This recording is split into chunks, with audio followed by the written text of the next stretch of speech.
Pronto. Então, mais uma vez, boa noite. Sejam todos bem-vindos e bem-vindas a mais um seminário. A gente começou em setembro, né, do ano passado, e tivemos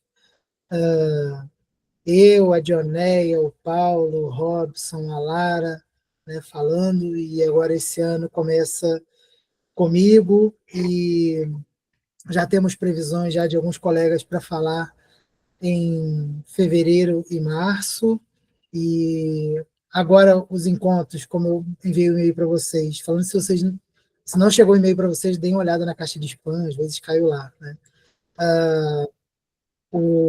Os encontros agora vão ser mensais, que aí dá tempo também de vocês ocuparem as quartas-feiras com outras coisas além desses encontros, né?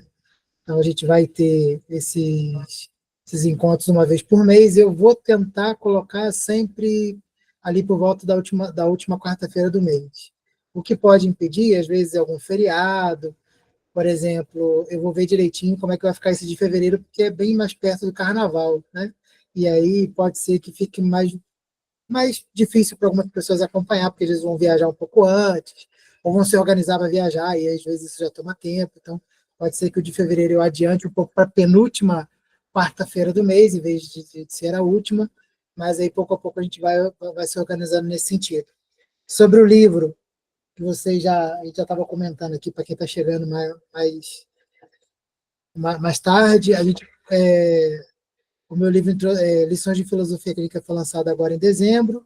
Eu tenho, inclusive, alguns exemplares para vender ainda, então, se vocês souberem de alguém que queira, ou se algum de vocês que ainda não tem queira também, fique à vontade, é só entrar em contato, que eu estou vendendo pelo mesmo preço da editora, com a diferença que as despesas de envio ficam por minha conta, e eu ainda posso escrever a dedicatória, né?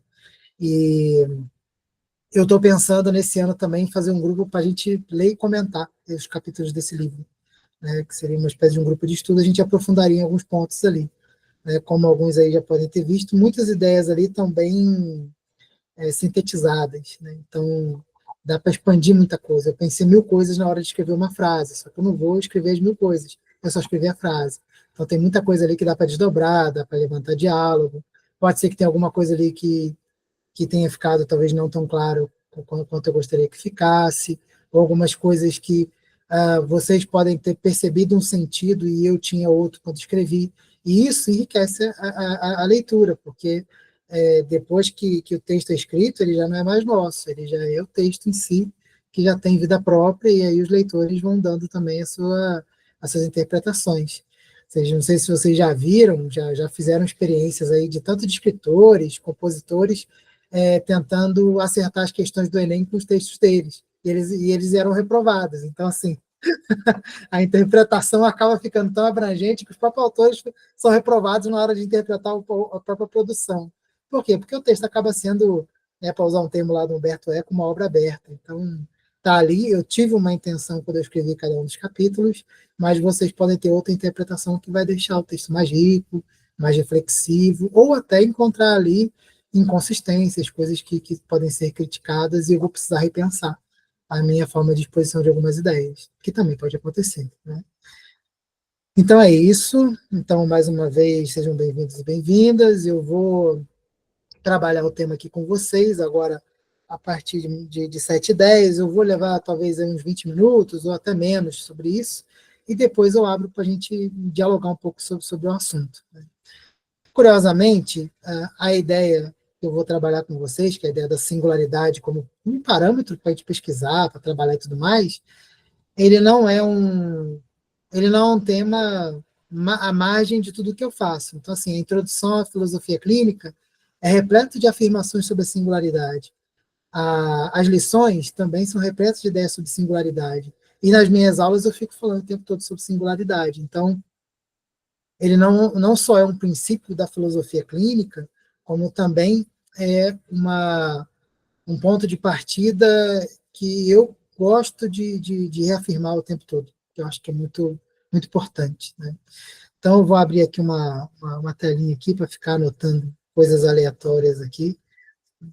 Então, como é só para a gente refletir, eu gosto às vezes de escrever para ter alguns pontos de partida. Então, a ideia é pensar, bom, em que medida, né, a gente vai ter ali a singularidade, né?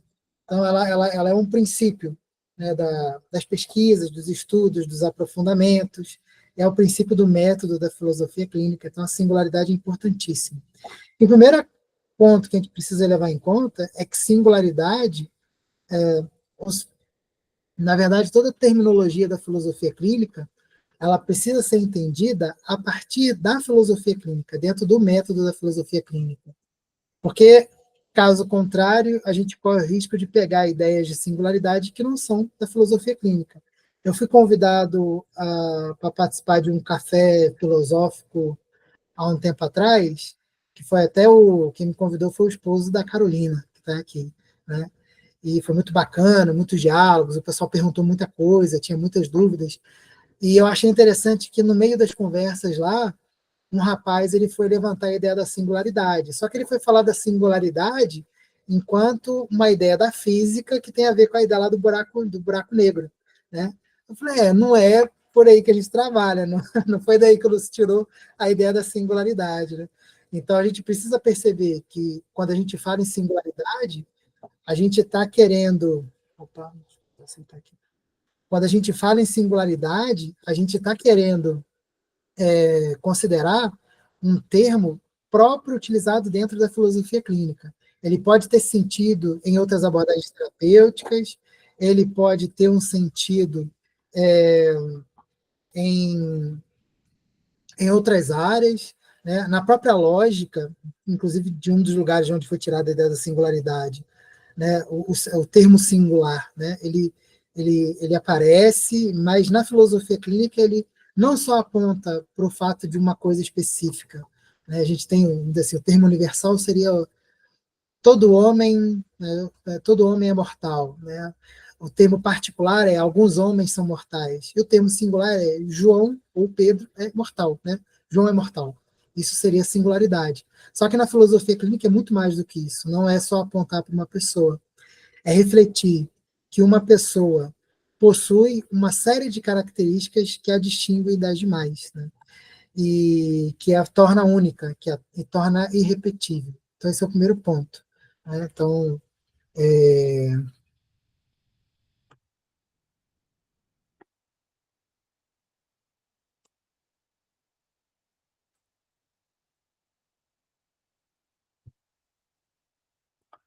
isso.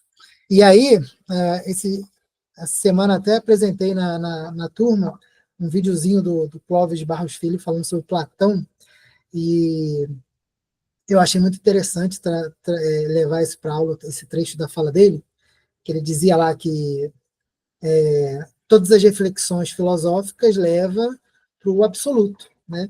Que, em última instância, para Platão e para Aristóteles, por exemplo, seria Deus. Não Deus no sentido cristão, mas Deus no sentido de um sumo bem, de um absoluto e tudo mais. E aí ele vai dizer que quando a gente reflete, por exemplo, sobre o ser humano, eu vejo ali a característica minha, vejo a característica do Robson e vejo a característica da Márcia. Né? E aí eu preciso encontrar alguma coisa que seja comum a nós três, mas que não seja característica só do Robson, só da Márcia ou só meu. Ou seja, o movimento próprio da filosofia é tirar todas as contingências, todas as particularidades, para usar um termo do Aristóteles, todos os acidentes, em busca de alguma coisa que seja, vamos dizer, essencial. Né? Então, a gente vai pensar no que há de essencial no ser humano. Então, a filosofia, tal como cunhada desde lá dos primeiros filósofos ao longo da história, buscou dentro das suas reflexões, afirmações de cunho universal. E aí, a filosofia clínica, ela aparece com uma proposta justamente contrária, né? Que ela vai trabalhar a singularidade. Então, assim, enquanto os filósofos estão buscando características que façam com que eles distingam o que é o ser humano no geral, né? O filósofo clínico ele está tentando entender aquela pessoa singularmente no consultório. Por isso, a filosofia clínica, e isso aqui gera muitas discussões, né? A filosofia clínica, ela não é filosofia, né? No sentido acadêmico, né? de tentar encontrar afirmações universais sobre o ser humano. Essa não é a proposta dela, nunca foi. Mas ela é filosófica, pois tem na filosofia o seu fundamento. Então, o que torna a filosofia clínica filosófica é o fundamento. Lúcio bebeu na filosofia, e é claro, teve contato ali com pensadores matemáticos, né? Teve outros autores ali no meio. Teve um que, inclusive, na filosofia, é muito rechaçado, que é um sofista, que é o Protágoras. Né? Então, assim, tivemos muitas... O Lúcio teve muitas influências na hora de elaborar a filosofia clínica. Mas a filosofia clínica, ela não tem uma pretensão de ser filosofia tal como a gente faz na academia. Então, a gente não tem afirmações universais de dizer assim, todo ser humano é angustiado por natureza, todo ser humano sofre uma dor, todo ser humano precisa lidar com uma sociedade que o oprime, todo ser humano é um inquieto, ou todo ser humano busca um sentido para a vida. A filosofia clínica não tem isso. Quando a pessoa chega no consultório, o filósofo clínico vai reconhecer que não sabe nada a respeito daquela pessoa que vai atender, né? Então seria ali o não saber de Sócrates, no sentido de um certo saber, quer dizer assim, eu sei que eu não sei sobre isso, né? Então, assim, eu sei que eu não sei sobre essa pessoa que eu vou atender, e eu vou precisar ouvir dela, eu vou precisar organizar as informações que vêm dela para poder compreendê-la. Então, eu não tenho afirmação nenhuma. Se uma pessoa chega no meu consultório sofrendo, eu não vou dizer assim, pessoas que sofrem precisam resolver o sofrimento. Não, eu não sei se no caso dessa pessoa romper o sofrimento é o caminho que ela quer. Né? Aí as pessoas se escandalizam, como assim, né? Como é que você vai ignorar o sofrimento de um ser humano? A singularidade abarca questões que para nós soaria muito confusas, se a gente quisesse tentar universalizar. Por isso que cada caso é um caso. É claro que nas nossas vidas privadas, de filósofos clínicos, por exemplo, a gente tem nossas afirmações universais. A gente tem aquilo que em filosofia clínica a gente vai chamar de prejuízos, de como o mundo parece, de valores na axiologia e por aí vai. A gente tem esses princípios, a gente carrega com a gente. A questão é, se a gente leva isso para o consultório, a gente vai ver mais no outro aquilo que a nossa visão permite ver do que aquilo que o outro tende a nos mostrar, ou tem para nos mostrar. Então, a filosofia clínica ela tem como uma característica fundamental suspender juízo. Né? E aí a gente trabalha lá com a ideia da fenomenologia do Husserl, né? E, inclusive, se vocês quiserem entender bem essa ideia da fenomenologia do Husserl na filosofia clínica, leiam O Ser Terapeuta em Filosofia Clínica do Fernando Fontoura. Só tem à venda em e-book na Amazon, mas vale muito a pena ler justamente por isso, porque ele vai mostrar. E também, assim, se vocês não quiserem comprar livros agora, vocês podem ver os textos do Fernando Fontoura também na revista da Casa da Filosofia Clínica. Em vários números ele trabalha a ideia da fenomenologia na filosofia clínica. Aí vocês vão ver que na filosofia clínica, até a ideia da fenomenologia, ela não é parecida com a fenomenologia tal como se abraça em outras abordagens, porque ela é uma postura do filósofo clínico. Né? E até nisso, a filosofia clínica tem uma questão muito própria, é que aquilo que veio da filosofia para a filosofia clínica, ela não veio em sua totalidade. Então, eu não afirmo as ideias do Husserl. Eu pego parte daquilo do Husserl que me serve no consultório e vou atender, aí vou trabalhar isso. Eu pego aquilo que me veio do Sócrates, como eu mencionei aqui, e só aproveito aquilo que tem a ver com o meu trabalho na clínica. Então, eu não vou ficar reproduzindo Sócrates, eu não vou reproduzir Husserl, eu não vou reproduzir o Dilthey com a ideia da historicidade, eu não vou reproduzir o Merleau-Ponty com a ideia da corporeidade, eu não vou reproduzir nenhum desses autores. Esses autores são, o Lúcio bebe da fonte desses autores para pensar o consultório, né? Para pensar a prática. Por isso, na epígrafe do livro lá, por exemplo, eu comento, né, eu cito um trecho do Lúcio que ele disse que ele teve que abrir mão de tudo aquilo que não teve aplicação prática. E é justamente nesse sentido, porque tudo aquilo que enviesava o olhar dele na hora de ouvir o partilhante, ele tinha que tirar. Né? Tudo aquilo que enviesava, que agendava, né, que influenciava a fala, a reflexão, do partilhante, enquanto ele estava ainda entendendo o partilhante, tinha que ser suspenso.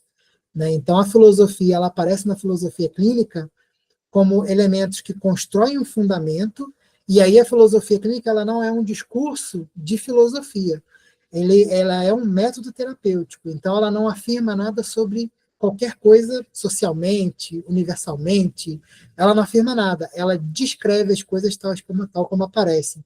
Então, eu comentei até na turma de ontem, né, que a filosofia clínica a gente poderia dizer que, sob certo aspecto, o método dela é uma espécie de uma gramática, né, do partilhante.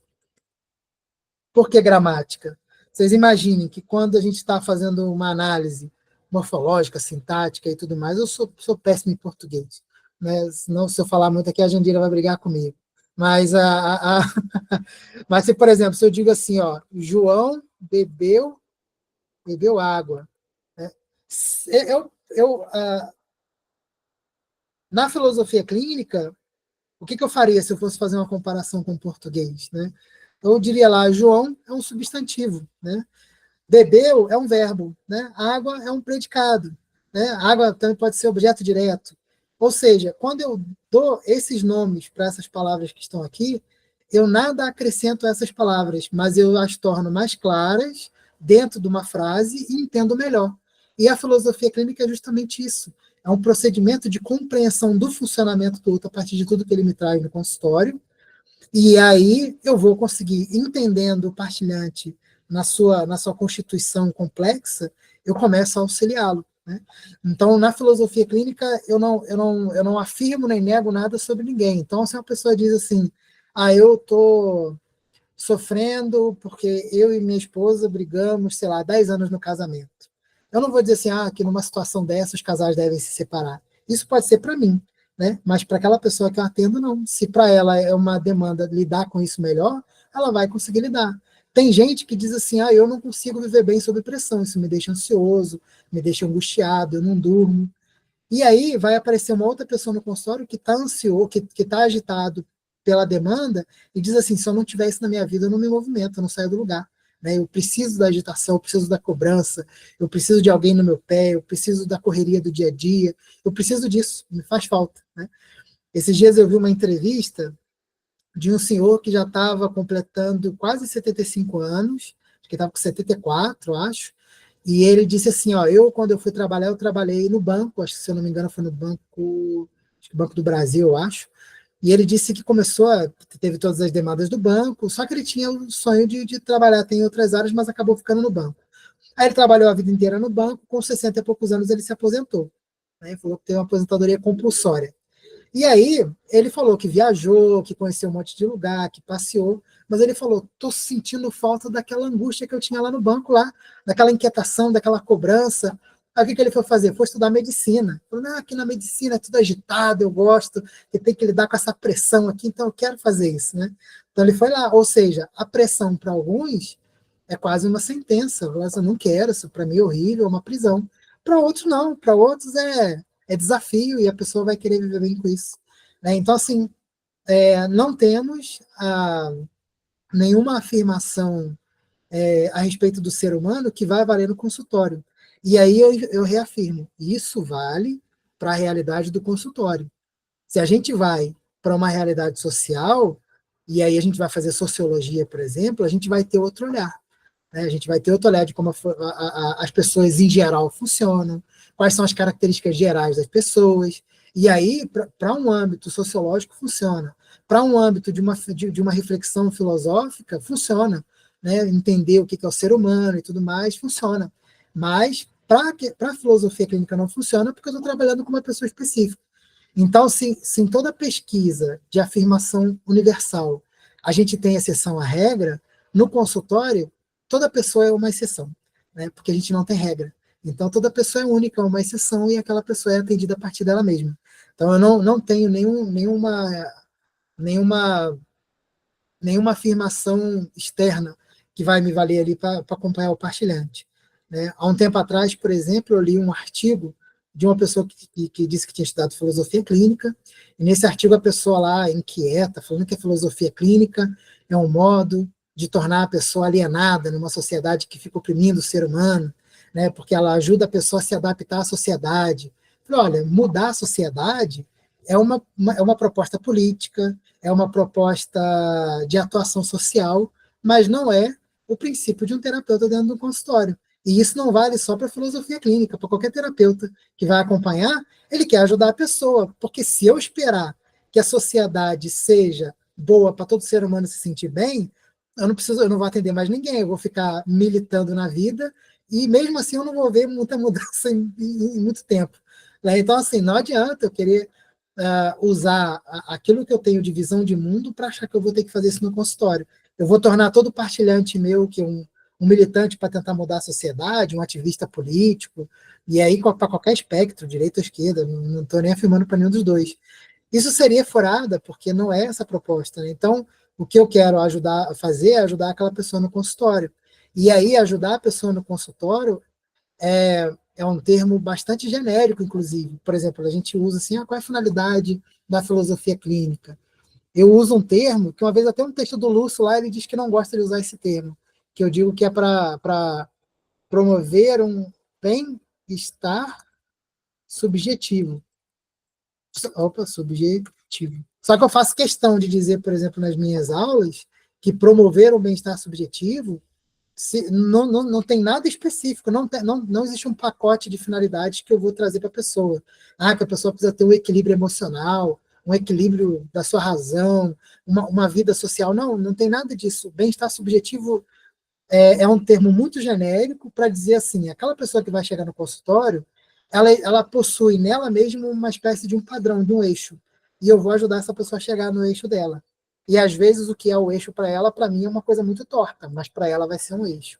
Então eu ajudo essa pessoa tomando a própria pessoa como meu parâmetro no consultório.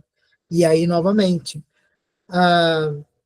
eu não posso, nem como filósofo clínico com tempo de consultório, criar meus próprios parâmetros, que é um risco também que a gente acaba encontrando, sabe? De filósofos clínicos que acabam meio que cansando de ter que fazer força de começar do zero com todo mundo, aí começa a falar assim, fulano de tal tá em briga de casal. Geralmente, quando a pessoa está em briga de casal, eu sei que é uma questão de tradução, ou seja, de diálogo dentro do casamento. Então, eu vou tentar ajudar nesse sentido. Ou vai ficar procurando isso. Aí direciona a visão toda para ficar procurando coisas ao invés de ver tudo que está aparecendo. Então, assim, o filósofo clínico, ele não interpreta, então, assim, ele não é ele quem dá sentido àquilo que aparece no consultório, é a própria pessoa que se esclarece, e ele também não traz nenhum parâmetro normativo para tentar encaixar essa pessoa. Então, quando eu vou ouvir essa pessoa, eu faço uma descrição, né? Então, a gente pode fazer uma espécie de uma descrição fenomenológica, só que com a ideia dos conteúdos da filosofia clínica. Então, por exemplo, se uma pessoa chega no consultório para mim e diz: eu odeio meu marido, né? O que o filósofo clínico vai dizer assim? Ela não gosta do marido, ela, ela acha ruim viver com o marido. Não, eu não digo nada disso. A única coisa que eu vou fazer no consultório é um movimento de inversão, né? Odeio é indício de uma emoção, que aí depois a gente vai aprofundar. Meu também é uma espécie de inversão, e marido vai entrar ali como uma categoria relação, né, e uma interseção, ou até a frase inteira. Deixa eu tirar aqui o quadrinho que vocês na minha frente aqui. Pronto. É uma relação, e a gente pode dizer que. Opa, e a gente pode dizer que, no geral, nessa frase, dá indício de haver uma interseção negativa. E até para eu fazer isso, eu vou precisar de tempo.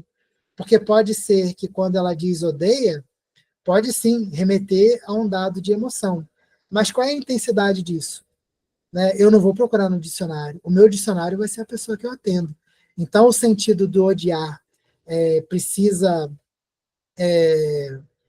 ser esclarecido ao longo do tempo, que intensidade isso tem, o que isso tem de consequência dentro dessa relação, e aí eu vou entendendo essa pessoa. Então, a análise que eu faço do meu partilhante é uma descrição, ou seja, aqui eu não acrescentei nada. É um indício de que a pessoa está voltada para si. odiar é uma emoção, mas a intensidade dela eu não sei ainda. Né? Embora tenha o termo odiar, talvez para a minha vida usar o termo odiar tenha um sentido. Mas para a pessoa que eu atendo, às vezes não. Meu marido é uma relação, né? Tá ali uma interseção. Sob certo aspecto, a gente poderia dizer que tem alguma questão de talvez muito frágil aqui de recíproca, mas nem tanto, porque ela não vai discorrer muito. Mas, no fim das contas, eu só estou procurando identificar as características do que pode aparecer dentro do discurso desse. E esses elementos aqui, nenhum conteúdo da filosofia clínica vai dizer se isso aqui é positivo ou negativo, se precisa ser mudado, ou qualquer coisa do tipo. Né? Por exemplo, na filosofia clínica tem um termo que às vezes o pessoal que começa a estudar fica muito incomodado, que é a ideia do pré-juízo. Né? Aí quando a gente diz para a pessoa assim, isso aqui é um prejuízo seu, a pessoa, não, que isso? Não é não, é verdade, é verdade. Porque as pessoas entendem prejuízo como se fosse um preconceito. Né? E não é. Prejuízo é toda e qualquer ideia que eu tenho como se fosse uma verdade. Então, assim, sei lá, Deus existe, é um prejuízo. Ah, mas Deus existe mesmo, não é um prejuízo. Só não, aqui a gente só está dando nome para compreender isso dentro de uma estrutura de uma pessoa. Eu não estou afirmando ou negando nada. Né? Então, se eu digo assim, é, a gente deve trabalhar enquanto eles dormem, né? Que o pessoal agora usa muito, né? Isso é um prejuízo, porque eu não. Ah, mas é verdade, se eu trabalhar enquanto as pessoas dormem, eu vou. Não estou dizendo isso, né? Não é uma questão de afirmação, de negação, de diminuição daquilo que é dito. Só significa que a pessoa tem uma convicção que ela carrega com ela e que na filosofia clínica a gente dá o nome dessa convicção de prejuízo. E a gente, inclusive, não fica nem tentando julgar se é verdadeiro, se é falso, se a pessoa imaginou isso, de onde veio. A gente só coloca o nome, né? A gente só identifica. Então a gente faz. Por isso que eu disse que é como se fosse uma gramática do partilhante. Porque nenhum termo da filosofia clínica tem sentido pejorativo, de elogio, é uma coisa ruim, uma coisa boa, é algo que deve ser combatido, afirmado. Nada disso. A gente só dá nomes para que, compreendendo esses elementos a partir desses nomes, a gente consiga justamente trabalhar em prol de modificar o que precisa ser mudado. Porque dando esses nomes, a gente vai clareando isso que apareceu e vai conseguindo dialogar esses elementos dentro do próprio partilhante da sua vida. E, enfim, então esse é um ponto importantíssimo para a gente levar em conta.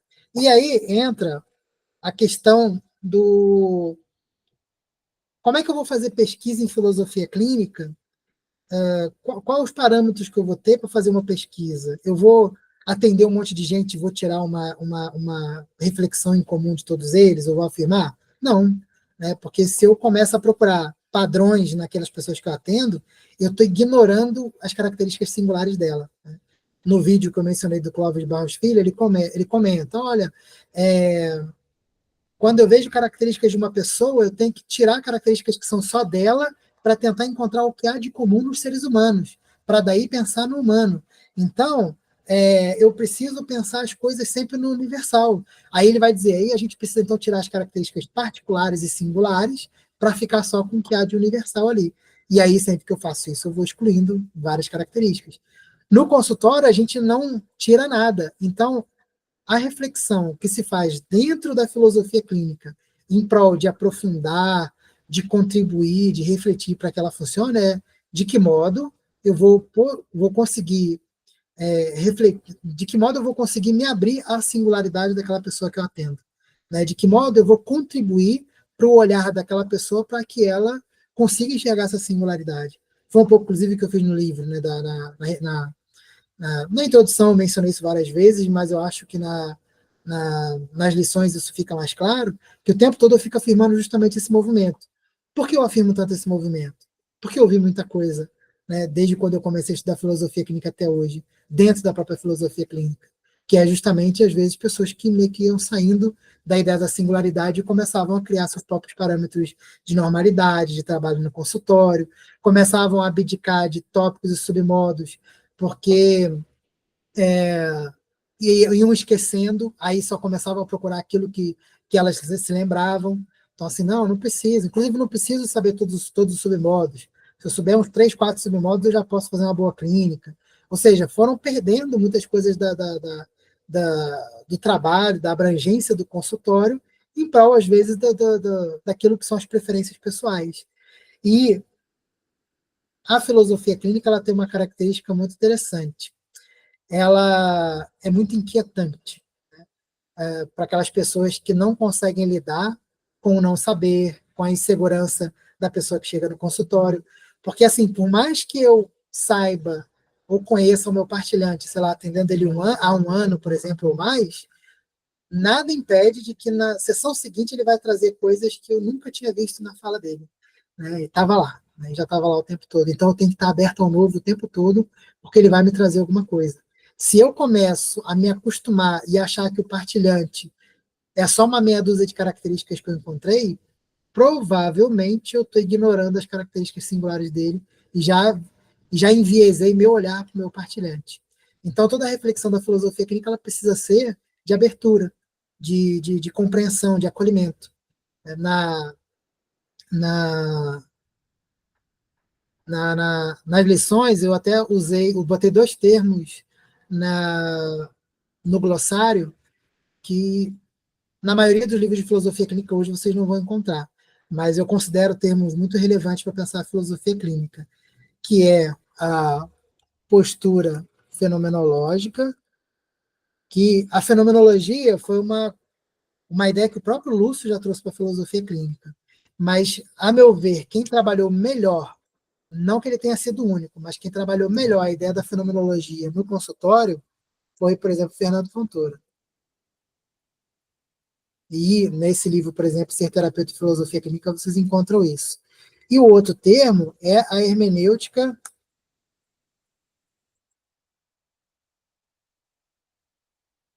não, hermenêutica compreensiva, que é do Ed Strasbourg. O Lúcio leu, o Fernando pegou as ideias da fenomenologia, ele, a meu ver, é quem melhor faz até hoje a melhor transposição da filosofia para a filosofia clínica em forma de texto para explicar. Então, para mim, ele é quem melhor faz isso. Já li muitos textos de filosofia clínica. As bibliografias dos meus livros já mostram isso lá. Todos os livros que estão lá eu já li, né? Pelo menos uma vez, né? Eu li. E assim, para mim não teve ninguém que fez igual o Fernando, que foi justamente conseguir fazer essa transposição. E ele faz muito bem. O Hélio, ele pegou um autor que o Lúcio também já tinha lido, mas que serviu para elaborar o que a gente chama de pré-juízo na filosofia clínica, e o Hélio pensou uma outra coisa a partir do autor, que foi o Gadamer, né, que foi justamente a ideia da hermenêutica compreensiva. Então, assim, se a gente tem a possibilidade de, numa abordagem terapêutica, interpretar aquilo que veio ao consultório, e na filosofia clínica a gente não interpreta, como é que a gente pode pensar a atividade, ou seja, a prática do filósofo clínico no consultório? Aí o Hélio trouxe essa ideia da hermenêutica compreensiva, ou seja, eu não interpreto o que aparece, eu entendo, eu compreendo, eu acolho a informação tal como aparece, e se algo não foi bem compreendido, eu vou precisar que a pessoa esclareça para mim. E aí eu tenho ferramentas dentro da própria filosofia clínica que me viabilizam isso. Então, quem se traduz para mim no consultório é o próprio partilhante. Se é necessário fazer alguma interpretação naquilo que o partilhante falou, quem vai fazer essa interpretação é o partilhante e não o filósofo clínico. E aí está uma chave fundamental. Então, assim, é possível continuar contribuindo para a filosofia clínica? É evidente. Só que eu só contribuo bem para a filosofia clínica quando eu continuo mantendo o critério da singularidade. Se eu perco esse critério aqui, eu começo a criar alguma coisa que é outra. Porque se o diferencial da filosofia clínica é a singularidade, qualquer coisa que fuja a singularidade acaba sendo uma desvirtuação da própria filosofia clínica. É como se eu quisesse aprofundar a psicanálise e começasse a querer negar o inconsciente. Né? Se eu nego o inconsciente na psicanálise, eu tiro uma base fundamental da psicanálise. Então, eu já não estou mais fazendo psicanálise, eu estou fazendo uma outra coisa. Porque os críticos do Freud criaram outra coisa. Né? O Lacan fez outra coisa, o Jung fez outra coisa. Por quê? Porque eles tiveram posicionamentos próprios e fizeram ali o que é próprio deles. Então, assim, na filosofia clínica, a gente tem a singularidade. Esse aqui é a contribuição, é o diferencial da filosofia clínica no mundo das terapias. Se eu tiro isso, eu perco aquilo que é próprio da filosofia clínica. Tanto que, por exemplo, às vezes eu vejo pessoas falando assim, eu sou, sei lá, eu sou filósofo clínico e psicanalista, né, como a gente comentou aqui. Ou seja, eu pego duas áreas que são antagônicas em muitos pontos e digo que junto os dois. Se eu junto os dois, eu já estou fazendo uma terceira coisa. Então, eu não sou mais só filósofo clínico e nem mais isso, eu sou uma terceira coisa, né? Uma colega nossa que tentou misturar áreas foi, por exemplo, a Rosângela Rossi. Aí ela deu um nome para aquilo que ela fez. Ela, filo, neuro, psico, sei lá, terapia. Ela criou um nome lá confuso lá, mas ela fez. E ela juntou a filosofia clínica, a terapia junguiana, a própria experiência dela na psicologia e uma série de coisas, ela criou uma terceira coisa. Então, assim, se eu pego uma ideia da filosofia clínica e desvirtuo ela, eu faço uma outra coisa, eu não faço mais filosofia clínica. Esse é o ponto. Né? Enfim, e assim, não estou dizendo que é errado. Eu já vi muita gente de outras abordagens pegar elementos da filosofia clínica e levar para suas áreas. Mas aí elas não estão nem fazendo puramente a própria área, nem propriamente a filosofia clínica, está fazendo uma terceira, e aí cada um caminha com o seu do jeito que quiser, né? Não é problema nenhum. Só não é mais filosofia clínica tal como a gente aborda. Né? Então eu posso pegar ferramentas de uma área e trazer para outra, e aí eu já estou fazendo uma terceira. Enfim, já falei demais já. Agora fiquem à vontade aí para comentar, para discordar,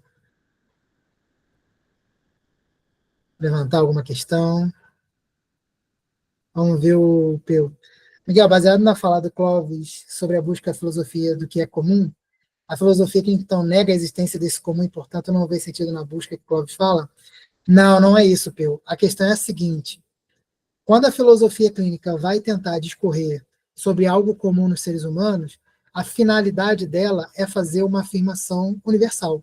Né? Dizia Platão que é filósofo quem vê o todo. Né? Quem não vê o todo não é filósofo. Né? Então, assim, quando se faz filosofia, eu estou buscando afirmações universais para tentar entender o mundo, para tentar entender a sociedade. E filosofia, por mais que ela seja um exercício de diálogo, ela é uma construção própria. Tanto que todo filósofo precisa quase que começar do zero na hora de construir sua obra, né? Porque ele precisa começar do zero. No consultório, a finalidade é outra. Então, assim, eu não afirmo nem nego a realidade, eu não afirmo nem nego a organização política, eu não afirmo nem nego a existência de Deus, o que quer que seja. O meu trabalho no consultório é entender, na perspectiva daquela pessoa que eu atendo, de que modo eu posso ajudá-la. Então, assim, independente de uma questão objetiva, de uma verdade objetiva, o meu trabalho como filósofo clínico é entender como é que aquela pessoa subjetivamente entende essa verdade e de que modo eu posso auxiliá-la. Então, é um trabalho de, sob certo aspecto, trabalhar a perspectiva daquela pessoa que está no consultório. Quando eu faço filosofia, nos moldes clássicos, por exemplo, duas pessoas, quando entram em embate, se as duas estiverem pensando coisas diferentes, é possível que uma vai vencer o debate. Né? Como acontecia com Sócrates, quando tinha nos seus interlocutores ali um diálogo, por exemplo, sobre o que era justiça, e aí a pessoa que tinha uma convicção sobre o que era justiça acabava se enrolando lá porque não conseguia ter uma afirmação universal sobre aquilo. No caso do consultório, a gente não está ali em busca de tentar ver se aquilo que uma pessoa falou possui um ar de verdade absoluta, de universal. Eu preciso só entender que a pessoa, entendendo o mundo, a vida, ela mesma daquele modo, de que maneira eu posso auxiliá-la. Então, a minha finalidade no consultório, enquanto filósofo clínico, é prática. E a filosofia, sob certo aspecto, por mais que, sei lá, o Marx tenha falado que o que importa é a prática, né? Mas a filosofia, vamos dizer assim, na sua essência maior, ela acaba sendo teorética. Não significa que não seja uma teoria que não tenha consequências na vida prática. Todo filósofo acabou influenciando na sociedade de algum modo e influenciou muitas coisas, mas a sua reflexão, quando vocês forem ver, ele tem uma perspectiva de um olhar contemplativo para a realidade, para dizer o que a realidade é. E aí, a partir disso, o que as pessoas vão fazer, e cabe cada uma delas. Inclusive, comentando sobre prática de novo, até o próprio livro do Marx, já que eu mencionei Marx aqui, se vocês forem ver, é uma construção de uma reflexão sobre o mundo. Né? Por mais que ele fale da prática, da importância da prática, ele construiu uma reflexão, vamos dizer assim, teórica. Né? Os marxistas me matariam se eu ouvisse isso, mas ele constrói uma visão teórica do mundo. né? E está lá na obra dele, nos 3 volumes do Capital, ou em qualquer outra obra dele, vocês vão ver um pouco disso, né? Quando ele afirma, por exemplo, a história é, a história até então existente, ou a história escrita, é marcada pela luta de classes. Ou seja, ele resumiu a história à luta de classes. Né? Então, assim, ele botou isso como um ponto central. Então, assim, esse é o fundamento do mundo, né? O fundamento da história. E isso é uma questão teórica. Né? Por mais que ele se debata lá querendo dizer que é prática, mas é uma questão teórica, dizer como o mundo funciona. Então, o fundamento do mundo é a luta de classes. E aí, então, até quando se nega uma ideia universal na filosofia, se constrói uma ideia universal, né? Acaba ficando ali em torno disso. Né? Dizia Gustavo Bertolt, toda filosofia, no fim das contas, é uma metafísica. Né? Então, é interessante levar isso em conta. Mas é isso, não sei se eu consegui esclarecer. Mais alguém? Comentários? Dúvidas? Eu tenho um comentário que eu gosto muito. Quando eu comecei a estudar filosofia clínica, sempre achei interessante muito a filosofia clínica. Mas quando eu comecei a entender que eu era uma pessoa singular e que o mundo tem, como você falou, o mundo tem as suas afirmações, o mundo tem as suas convicções, mas o que eu achei interessante é que o meu ponto de vista, eu, Robson, singular, posso ter um ponto de vista sobre o mundo, e eu não preciso de parâmetros dentro de mim, fora de mim. Eu não preciso me encaixar num parâmetro externo. Então, eu achei muito interessante e eu achei isso muito bom, porque você olha para aquela pessoa. Né? Então, quando eu comecei a estudar filosofia, eu comecei a olhar para mim. E eu percebi que as afirmações do mundo, cada um tem a sua afirmação. E eu não me encaixava em nenhuma afirmação externa. Justamente porque a filosofia me reafirmou essa singularidade, sabe? Então, eu achei muito interessante. E também, quando se atende, como eu comecei a atender, eu percebi isso, sabe? Eu, Robson, tenho minha singularidade, o partilhante tem a dele.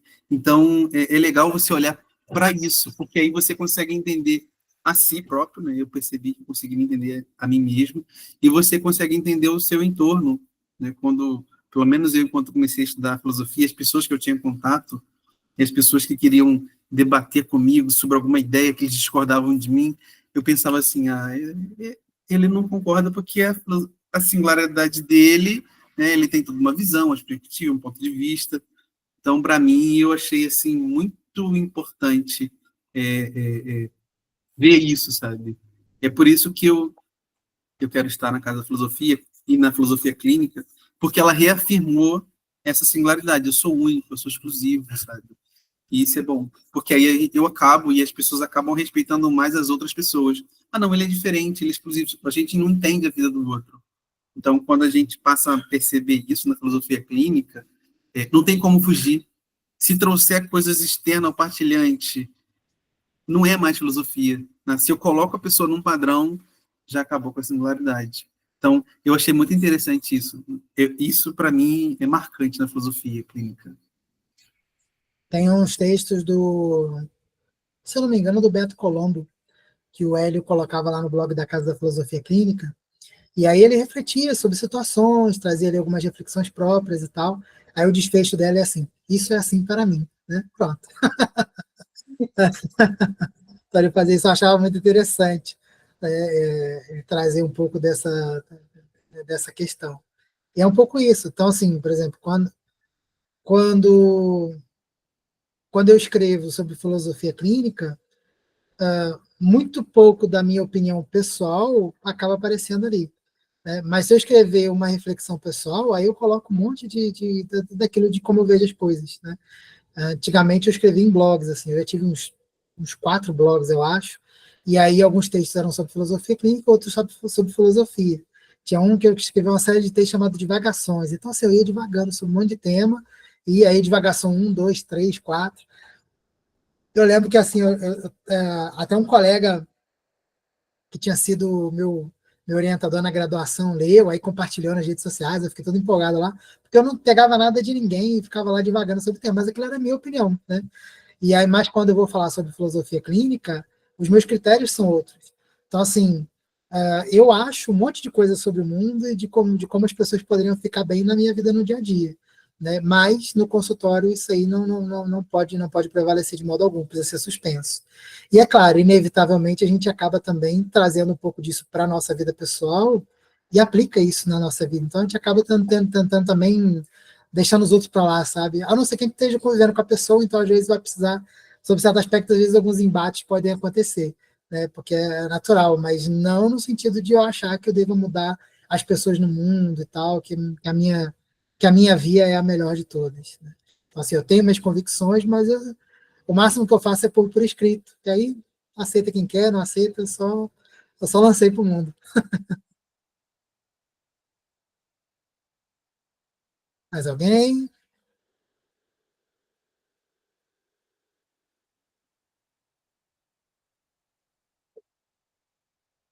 Nada? Todo mundo tímido?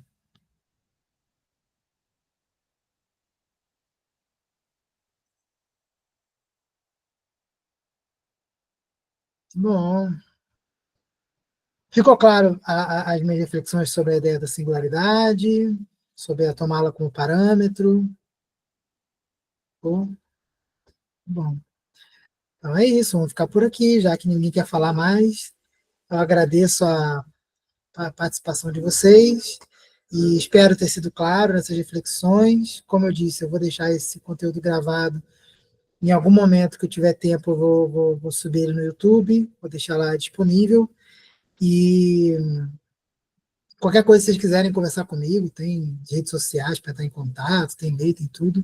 Então é só entrar em contato e dialogar, né? E é isso. Muito obrigado pela participação de todos vocês.